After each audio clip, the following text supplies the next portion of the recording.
I warned you we had that hanging man. We got a confirmation, but there was no follow through, and the momentum remained bullish. We talked about that. We got a bullish inside day. That's now being confirmed. Now we need a follow through with that.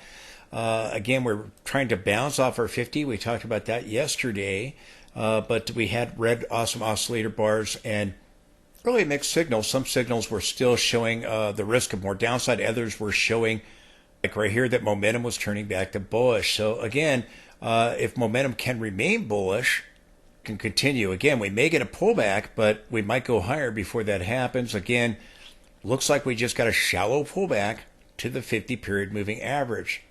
Talked about these other Fibonacci levels, but told you I didn't know if this low would hold or not. Turns I've been very certain about. This one I was not certain about. Talked about higher low setting up, which we now have, or a lower low. But the bullish signal I gave you back over here, again, nothing's changed. This is nothing more than a pullback in my mind. I think we're going higher. I remain bullish. Weekly charts are suggesting we're going to go a whole lot higher. Market shrugging things off, the inflation data, and thrilled, celebrating that the tariffs, the new tariffs, are going to be delayed before they begin. Yeah, it looks like the pullback is done. We're now completing that higher low. People scratching their heads and going, how could that possibly be? We got the hot inflation data. Trump's giving us more tariffs. Well, first of all, markets bottom on bad news. Okay? Markets don't bottom when there's total complacency and you're making new highs. Market bottoms or pullbacks, they happen on fear and bad news, and you have to understand that.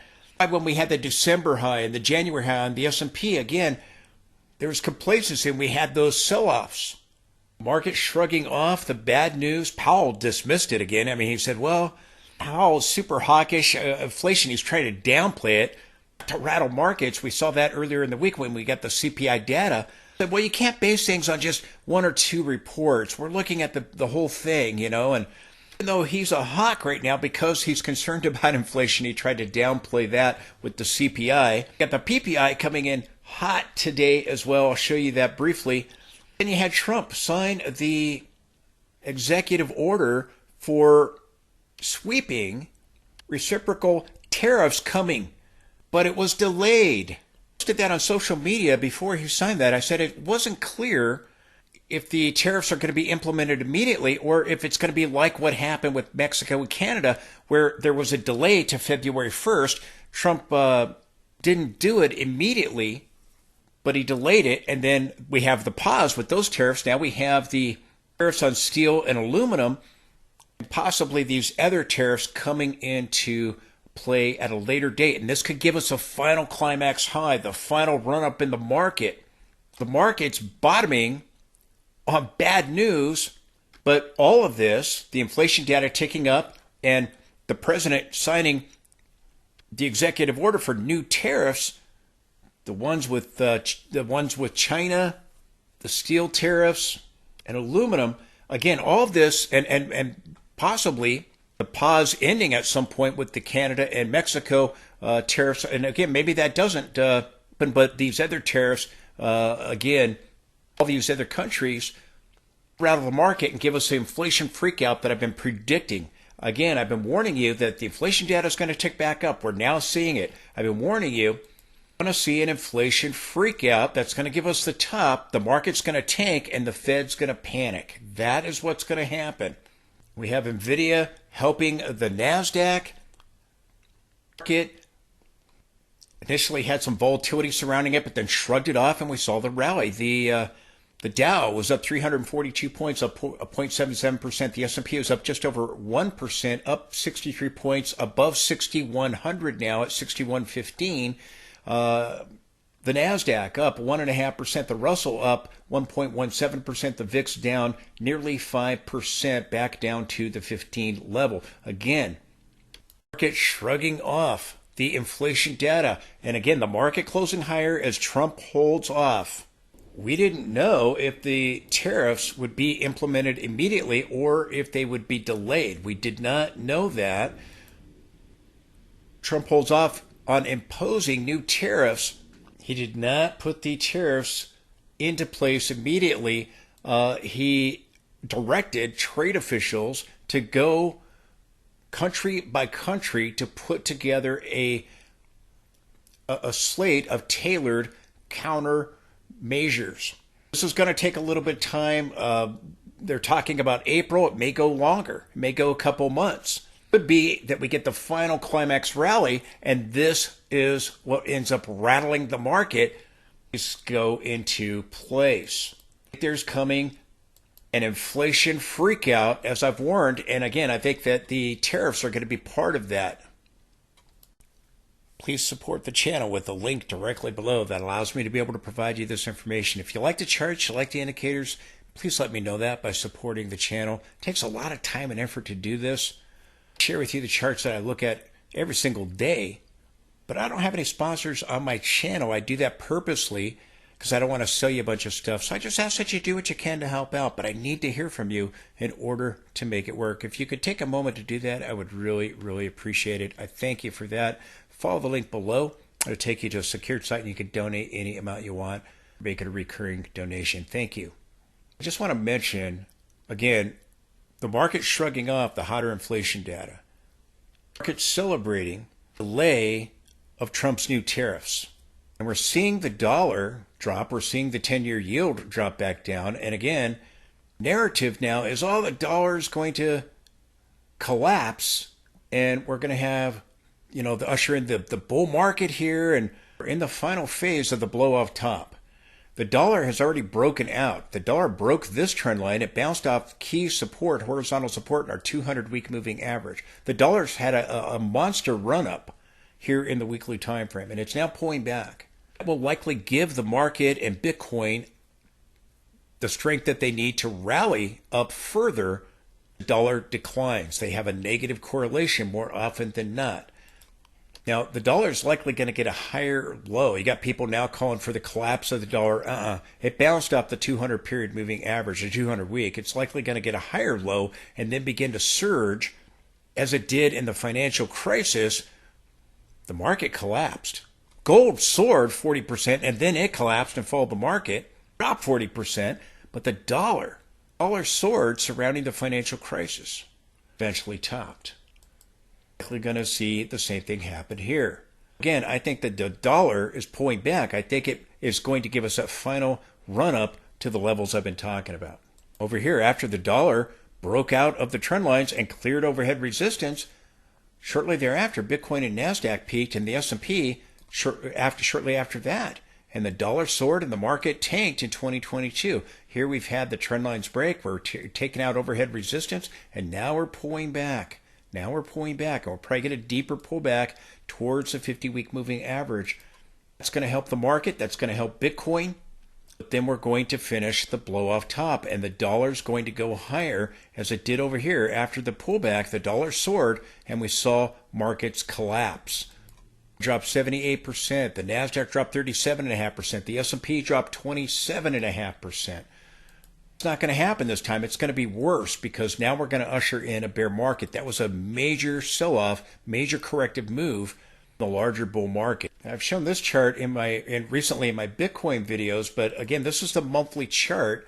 I show it in today's Bitcoin video. I showed the daily one, or the weekly one, but I've been talking about this previously. Again, back testing here, the breakout of the trend line in the monthly time frame, and eventually coming up here. This is exactly what happened.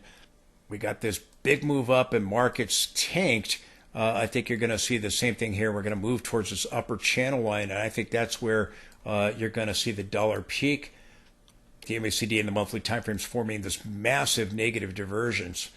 Probably very similar to this, but I think that this push is going to be much higher than was over here. I think this will be a very, very large divergence that develops.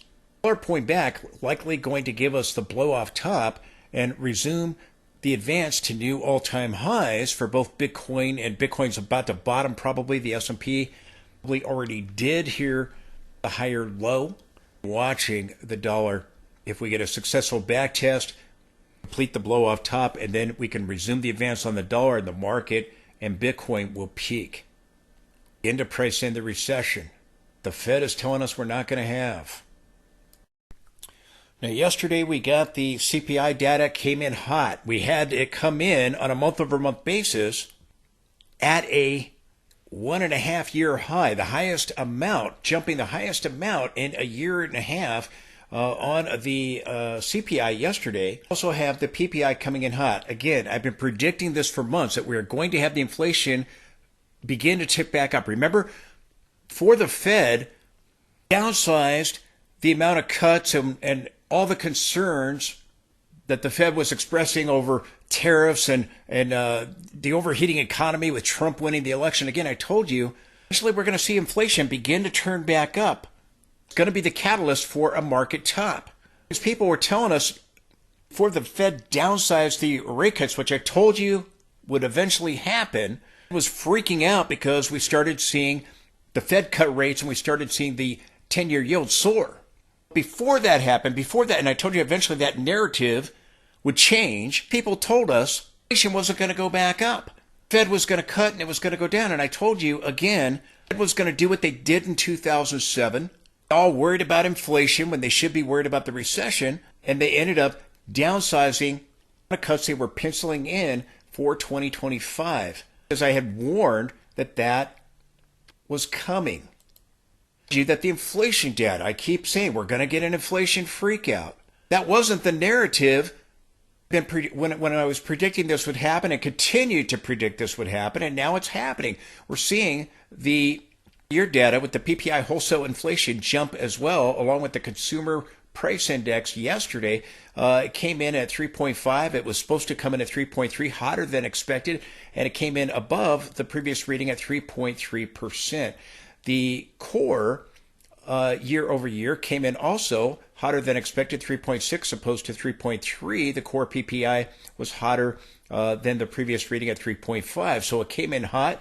The month over month, we got 0.4% with the headline number and with the core 0.3, both higher than the expectations and both higher than the previous reading. So we're seeing inflation begin to tick back up. Not tariffs. And again, a lot of people trying to already blame this on tariffs. Trump's only been president for just 3.5 weeks. He hasn't even implemented the tariffs. China, 10%, and just on Monday we had the tariffs on steel and aluminum. That's not reflected in this data. The tariffs on Mexico and Canada paused after a day and a half. This is because in 2024 the government spent $2.2 trillion in deficit spending before the election, and we're seeing an increase in the money supply. Again, it's already at 3.9% on a year-over-year basis. That's why I told you the inflation reports are going to go higher. Those are the things that cause inflation, not the tariffs. I told you again, the people and the same people that are putting out the PPI data are the same people that put out the CPI, it's BLS, and the same people that give us the fake numbers with the jobs report. These people are trying to shape public opinion. Oh, is declining, the economy is great in 2024. Now it's bad. Like I said, either we're gonna see the real numbers, okay, which are gonna start showing that inflation is rising back up and the economy is weakening, or they're gonna make it look even worse than it is. In 2024, going into the election, they tried to make it look much better than it is. These people were at BLS put out fake numbers. And I've studied this stuff for years. I've looked at this economic data for years. I've never seen anything like this. They tried to convince us what the economy was in 2024. Well, if that's true, then Trump would not have won the election. Biden or Harris would have won. As we start 2025, they're going to try to convince us how bad the economy is. Well, it was bad in 2024. Just they were doing accounting tricks to manipulate the numbers to make things look the way they wanted to. So anyways, again, now we're going to get real data, or it's going to look much worse than it is. But regardless, we're moving towards recession. The recession indicators were flashed long before 2 and the 10-year uninverting and the with the yield curve and the SOM rule all being triggered long before the election. Plus, we're about to have a recession. Leave those indicators. But now there's no motivation, BLS, to cover up the inflation data and to cover up what's really the deterioration in the jobs market. all the fake data, we saw a weaker jobs report, seeing inflation turn back up. So that's going to be likely what we're going to see going forward. These people at BLS are interested in giving us the truth. They're too busy trying to shape public opinion. It's absolutely shameful that they just can't put out real numbers and be honest. Absolutely incredible. Inflation, and again, it probably would have ticked up higher, but we probably saw the reports previously manipulated by BLS that puts out all this data. Inflation is turning up, as I've been predicting. They would have done so earlier had the numbers not been being manipulated. Quickly, I think the Dow will make new highs, possibly a double top if the Dow peaks before the S&P 500. We'll be watching. I've talked a lot about the Dow in recent days, but we got a rally and we're trying to bounce off the 20-period moving average. We'll be watching to see if the Dow moves to a new all-time high soon. Nvidia headed back up towards that gap fill area. It's trying to clear the 50-period at the moment. Again, if we pull back, we still might build momentum before going that way. I still believe Nvidia's topped. We'll see what happens if the NASDAQ can move to new highs or not. We got earnings on the 25th here of this month. The NASDAQ not making a new high yet above the December peak over here, but it's moving higher. We had it being helped by NVIDIA today. So again, going to be watching closely. Do we go on and make new highs? Or does the sideways move continue? We'll be watching that. Again, a strong move here, so that's really, really good. So maybe we could see NASDAQ make new highs. I believe S&P will. I haven't been so sure about the NASDAQ, as I told you, because sometimes they do diverge. But again, it looks like NASDAQ's getting ready to possibly do that now. MACD has been positive. The RSI has been above 50. Drawn an upper channel line here that if we go higher, a trend line I'll be watching, along with the weekly channel line. Try to show you that this weekend. Now remember, at our bottom for the S&P, NASDAQ didn't move to a new low with the tariff sell-off. It diverged with the S&P, and that's why I told you it could be the bottom there. But I told you I just wasn't sure on the S&P 500. And again, now we're clearing this trend line. S&P cleared the trend line. So again, we're going to be watching. Do we have a gap right here from the peak, and do we go back and start making new highs now? Or do we just get more of this slop and shop that we've had? Really just been going sideways really since the election. We've just been kind of going sideways since the election rally, just been in this trading range on the NASDAQ and the S&P 500, and that has bought the market more time to reach the trend lines on SPY and the S&P 500 for the weekly chart. And we'll see if NASDAQ does that as well. I have trend lines. I'll show you the trend lines on NASDAQ this weekend. And we had the VIX, again, dropping, getting rejection at the 50 and the 200 period moving average. We've got the MACD pushing into negative territory. So again, we're going to be watching to see. The S&P's now moved into wave 3. Do we now see the volatility contained? Go try to complete the blow-off top.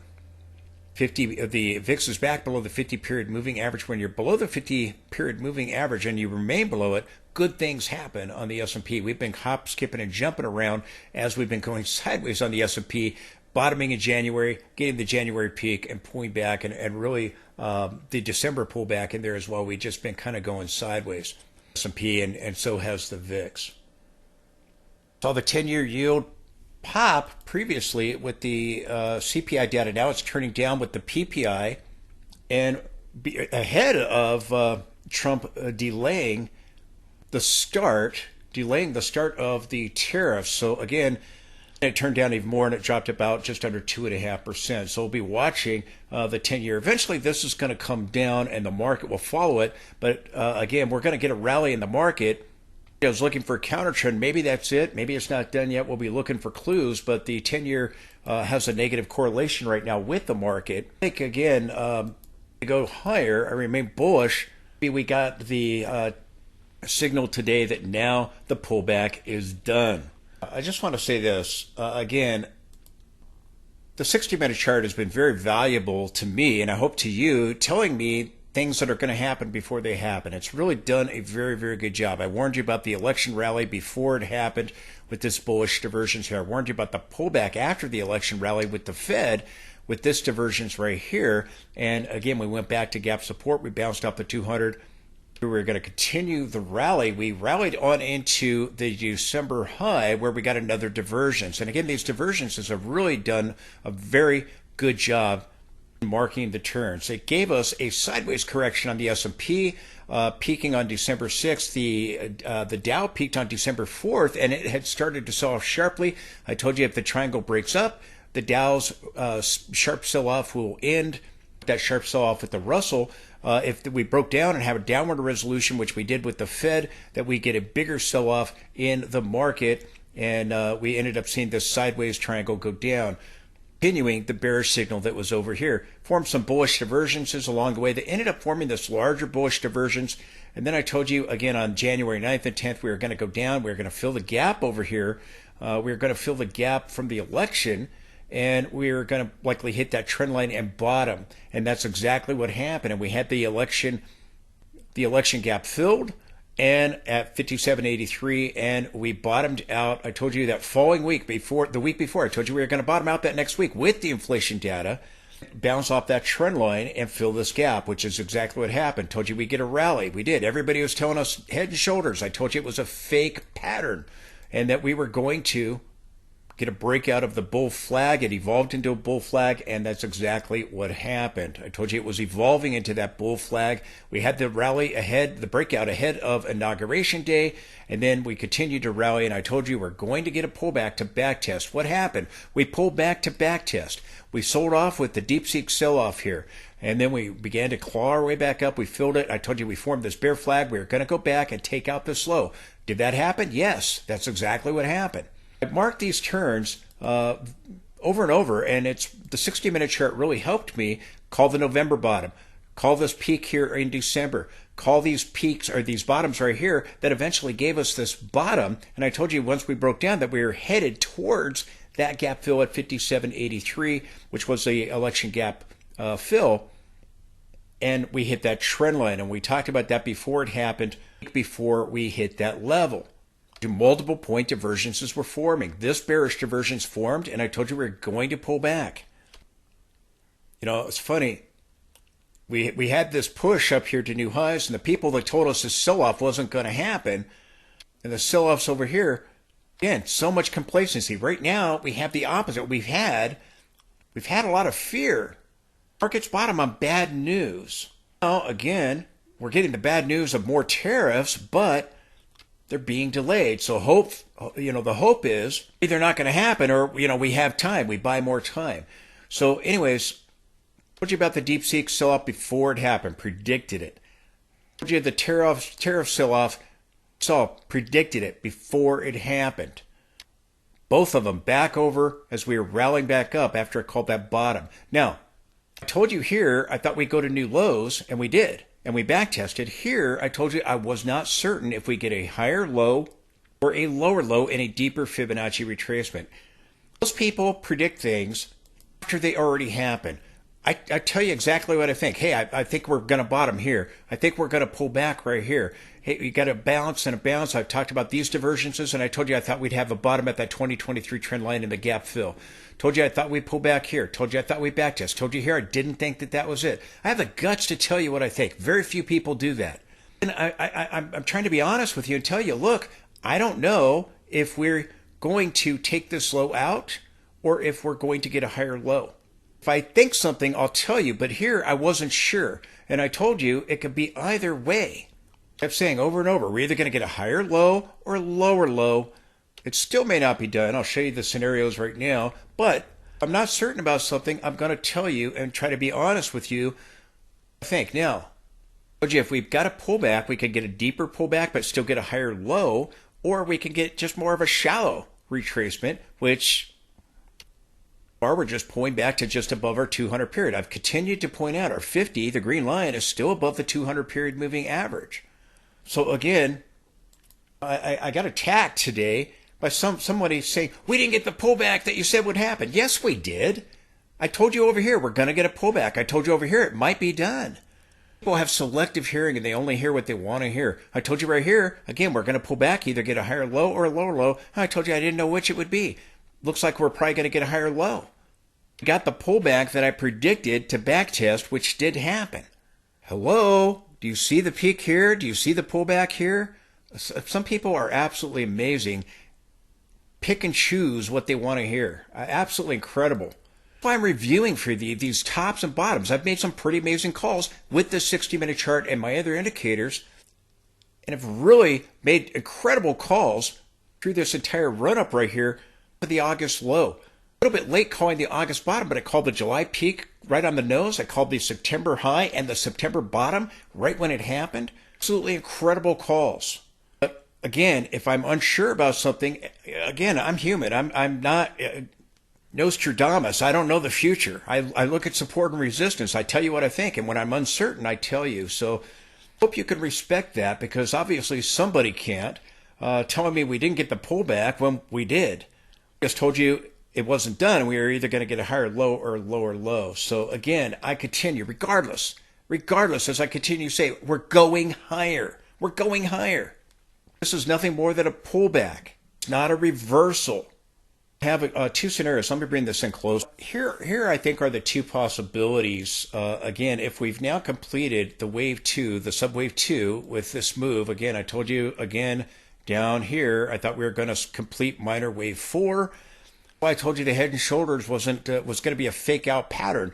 I think you have a wave 1 here. I think you have an ABC now here that is now completed. I told you this could be a more complex corrective move. It could have been a WXY complex corrective pattern. That's why I told you there's still risk of lower lows. But now I think you probably have established a bottom here, and we're probably now beginning the wave 3. And I've continued to point out, is the subwave 2 done and we're now in wave 3, or is subwave 2 not done? And that's why I talked about this low. Told you I wasn't certain if we take it out or get a higher low, but we did get the higher low scenario. We still may not be done. We still may get another higher low. But if this is now the beginning of the third wave 3 extension, then if we have this push higher, we can have A, B, C, and we could now be getting ready to start the parabolic rise. Okay. The other possibility is that we have the one here, this little microwave right here, this A, B, C move, and that's A, question mark. Do you see that? So again, do you see this little microwave 1 right here? This is possibly microwave 2 and an ABC right there, and we're now getting ready to start the wave 3, which is going to be parabolic advance. If it's not done, I have another scenario here where it is that we have wave 1 here completing with the microwave 1, and we got an ABC move for this A right here, and this rally up is B, and now we're going to get a C move down in here that, again, could take out this low. That's a possibility as well. Again, do I think we're going higher? Yes, much higher. Do I think we're taking out the January low? No. We likely establish a bottom here? Probably. And these are the two scenarios I'm looking at. If we begin to pull back, then this might still be under construction for this microwave 2 if it's done, or if we come back and we get a higher low, then it could be done, and we're just building momentum to get this first thrust higher into our wave 3. So that's a third way that it could play out, is if it is done and we do end up pulling back, we get a higher low. So that would be this scenario right here that, again, this is microwave 2 and it's now done. So again, regardless, I think we're going higher. If we took out this low, we might try to hit that 2023 trend line, but I told you I was not certain if we would do that. I think it is becoming more clear that this low is probably going to hold now, and again, eventually we are going to head higher. The trend line right here, this is interesting. The trend line right here broke from the high over here and over here. I had another trend line from this peak and the peak right here. We broke both of them. We're above both of them now, so we'll be watching that. NASDAQ broke above those levels as well. The bullish diversions here, I told you we might form a triple bullish divergence if we went back and tested this low. Again, this bullish divergence did mark that bottom. I think the odds are now increasing that this low is now going to hold for another higher low. So we'll be watching to see what happens here, if we try to get some kind of pullback or not. Listen carefully. Are you listening? Are you listening very carefully? We might go higher and then pull back and get a higher low. Did you hear what I just said? Let me repeat it. We might go higher. Okay?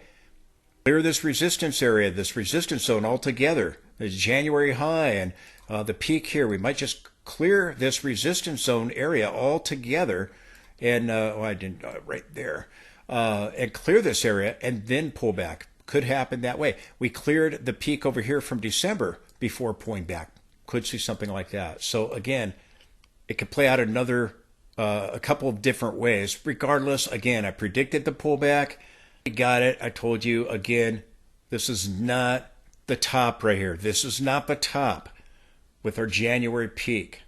These are the two scenarios that I've been talking about. One is that we've back tested and that's the bottom right there, and we're going on towards wave 3. Again, we're eventually going to come up to this trend line and form this larger rising wedge. Again, I've talked about this at great length and detail. And I told you we're testing the 50-period moving average. Momentum turned bullish, and it remained bullish, but yet we had the hanging man candlestick. I got confirmation there was no follow through. We had the bullish engulfing candles, or the bullish inside day. Pardon me. That's now being confirmed. So now we need to follow through to that. We had that previously. I talked about that. I talked about this bounce off the 50 period if that's the bottom, or I talked about coming back and testing this low and hitting the trend line from the 2023 low again, which I told you was still possible. These two scenarios drawn out, and again, the first scenario is playing out so far, but I told you regardless of which one played out, again, this is a pullback and we are going higher. I warned that if we did pull back, you could tag that 100 period, and I also warned that Bitcoin got a bigger pullback along with that Bitcoin ETF, which has been moving in lockstep with the S&P. Bitcoin's trying to bottom right now at the 100 period moving average. My latest Bitcoin video at the end of this one, I just made one right before this video. You can follow the link and it'll take you to my Bitcoin channel. Again, this is what I think is happening. I've talked about these two scenarios at great length of detail. Predicted the pullback, but I told you I wasn't sure if that was the bottom or if there was more work to be done. You can appreciate that. I hope, because people just have unrealistic expectations. Well, I told you we were going to go lower. They want you to say, well, it's going to bottom on such and such day at, 3:03 in the afternoon. Some people, I told you right here that we were going to bottom the following week. I told you up here we were going to pull back. We have the divergences off of the trend line. Call the day of the bottom top here. Call the day of the top here. Call the day of the bottom here. Predicted the November rally. I was late with the August low. We went a little bit higher before my signals turned bullish. Just above the lows here. Not been perfect, but I've made some pretty amazing calls with these indicators. I'm saying some people have such unrealistic expectations. I mean, most people would not do what I do and make those kind of calls, but I hope you can appreciate. Don't know, I tell you, I don't know. I did know that we were going to bottom and rally and pull back. I just didn't know if it was done yet. Now I think it's likely done. If we just start going parabolic here, if we get some kind of pullback, but the 50-period moving average, we're bouncing off of that. You got the bullish alignment. The 10 and 20 are above the 50, which is bullish. I think we're coming up here. We're going to top out and get a 20% crash to kick off the bear market, and that's when the Fed will panic. As I've said, this trend line is likely where we're headed, and again, maybe this goes on when we start seeing the tariffs implemented.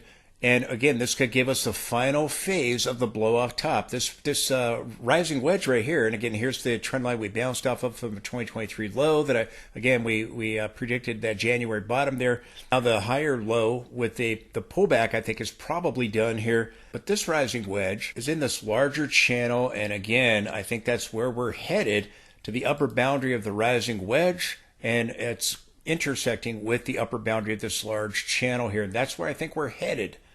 Again, we have the multiple point divergences, but I don't think it's done yet, and I think we're going to go up here and slam up here in the coming weeks ahead. It's going to be an inflation freakout, and I think the tariffs will be part of that. Inflation data, again, the Fed's telling us, concerned about inflation now, but Powell's trying to downplay it to freak the markets out, and I think the markets are going to freak out about it, worried about inflation, because I mean it's clear from the things that he said. He shouldn't be worried about inflation, but he is. This is where I think we are headed. So again, final phase of the blow-off top. And again, here's a trend line you can see right here in the weekly time frame. I told you we were bouncing off that 20-week, but I told you we still might try to tag that trend line one more time. But I told you that 20-week might be the bottom, which was the tariff sell-off low when we had the volatility with Canada and Mexico being slapped with tariffs.